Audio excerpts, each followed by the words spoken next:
Coming up next on the Jeff Crilley Show, you're going to meet a podcast evangelist who also happens to host one of the most popular podcasts in the great state of Texas. His journey just ahead.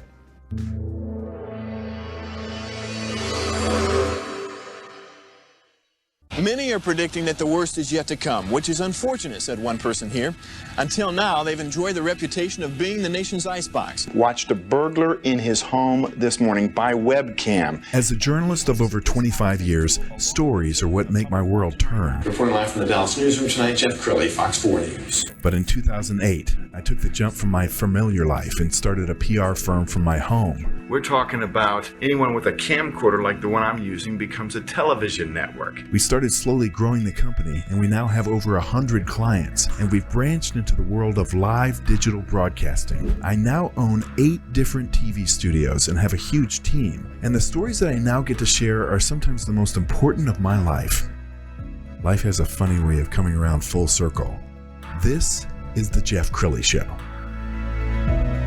Well, I remember when my daughter came to me 4 years ago thinking about a podcast division for this company. I laughed at her. I said, "Who listens to podcasts?" She says, "My generation does, Dad. Trust me." And thank God I trusted her, because now it really takes up most of our time here at our Real News Communications Network. Someone who is equally as passionate about podcasting is David Ezell. He's a brand expert. He's a popular podcaster. Thanks for coming on the show. You got it, my friend. How are you? Isn't this cool? This is fantastic. Yeah. Fantastic. And David was here 2 years ago, but we've kind of reinvented ourselves from the last time. Yes. But I want to hear your journey. When did you get into podcasting? So long story short, I got into podcasting probably 4 years ago or so. I'm an entrepreneur at heart, and I wanted to build a show all around entrepreneurship, because when I started my business, you can look to the people who you see that have really made it. So let's take Mark Cuban, people like that, for instance. You look to them for the wisdom. Okay, I have this roadblock. What do I need to do to get past it? How do I get my mind right? What do I need to do for the first step, second step?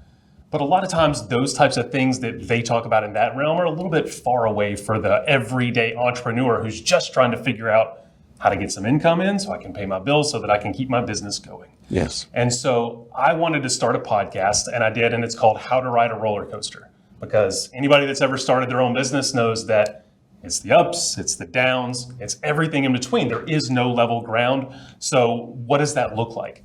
And so this really talks about real life situations that you can take, that's consumable, that you can put into action tomorrow from other people who don't feel so far away. They still feel like they're right here. They're growing it too, but you can listen to it on your commute to work every day while you're at the gym, to say, this is how I grew my audience from 10 people to 20 people. And you can put that into practice right now. Wow, you're a very talented podcaster. We're going to pull up your YouTube channel so that people can see. I mean, look at that. Even the professionalism of the graphics. And you teach other people how to do podcasting now too. I do, because I've had people reach out to me that say, well, I want to do it, but I'm not a tech person. I don't know what headphones to use. I don't know what platform to use. Do I need a lot of fancy equipment? And so this really goes kind of A to Z, walks people through. You don't have to break the bank when you're getting started to have some really good sounding audio quality, to have something that can really help get you started and going. Yeah, and you and I have a few mutual friends. We've got a clip. I'm going to go ahead and roll it now. And I found out that the anxiety and the stress was from the financial, okay? Because they have a financial runway. They got to get back to work, and every month they're out of work, it's doing this. Shrinking and shrinking. Yeah, right? So that's their financial runway. So that's what's causing the stress and anxiety, right? But most people don't want to admit that. So what do? They put their head in the sand. They try to pretend it's not happening, which is actually making it worse. Yeah. Okay. It's kind of like if you've got a crack in the foundation of your house, it's there. It's right? Still there. It's still there. Yeah, and you're like, I don't want to do anything about. Well, it's just getting worse, man. You know what I mean? Yeah. It's like ignoring the dentist. The longer you wait, the worse it gets, man. The worse it gets. Well, you're such a natural host. I want to talk about your style because, I came up through the television news school, and there's a certain way that TV people talk, and every sentence has to end like this. But you have this really natural, charming style about you. Did you go into podcasting knowing, what it would look and feel like, or did you develop a style over time? It's a great question. So I wanted to just kind of have a style and a feel that I felt was natural to me, but also something that I could grow into. So I always kind of envision it to where I know how I look and sound right now, but also it's kind of this other persona of how I want to look and sound if I could just wave a magic wand. You have the big studio, you have all of that type of thing. How would I want that look and feel and to sound like to my listeners? So I try to embody that with each episode that I do. Still a long way to get there, but it's one of those things that I just kind of keep in the back of my mind. It's just, this is what I want to look like and sound like and feel like, and I want to bring the energy.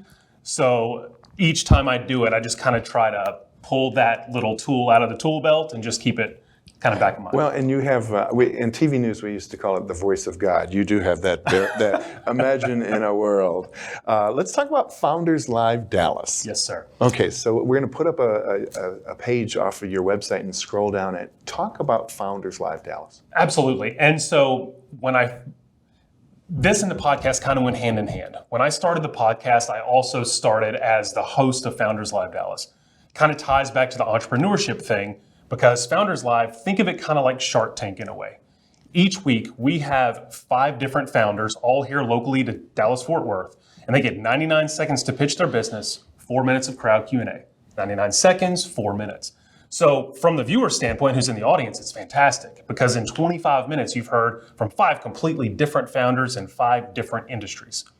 And what that really does for the founder is it forces you to get really, really clear on what you do, what the problem is, and why someone should care. Because a lot of times, if we're given 99 seconds, we try to throw in everything in the kitchen sink and get all of it out, when you really just need to start with, here's the problem, Sure. here's why I care, and here's why you should care. And so do deals get born at your events? They definitely can. We have angel investors, we'll have VCs, all of that type of thing. And it's great just for community and network building, because DFW is one of these kind of off-the-wall places where people don't shut you out of the network. I've been to other places where it does kind of feel like that. It's hard to kind of crack in and get access to a network, but Dallas is not like that. And, that's Fort Worth, that's Grapevine, it's downtown, it's up here. People are so willing to say, I don't think you know this person, we're going to connect on LinkedIn, and I'm going to make sure you know them before you leave today. And it's fantastic. It's just a breath of fresh air. I think you're so smart to tap into the entrepreneur scene in Dallas-Fort Worth. I'm a member of EO Dallas, and there's YPO and Vistage, and there's a lot of great support systems for entrepreneurs. Let's give advice to the entrepreneur who's just starting out. I always say you got to circulate to percolate. It's really hard to just sit behind a laptop and try to launch a business. Got it. What advice do you give to starting out entrepreneurs? Absolutely, and I think that that's a great way to do it. And COVID, I think, has kind of hindered that a bit, because that's kind of become our norm now. We're used to just saying, let's jump on a Zoom call or something. But people do business with people they know, like, and trust. So Dallas has lots and lots. Founders Live isn't the only one. There are a lot of opportunities to get out and network and shake hands. And like I said, if you're here, just ask. People are more than willing to invite you into that, because we see all the time people want to go to Silicon Valley or New York. That's where they think they have to go in order to get funding or anything like that. But there's so much happening here in Austin.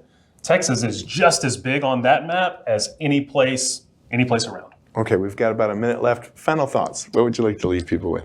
Well, if nobody's been to your studio before, I would highly recommend coming in and taking a tour. It is fantastic, state of the art.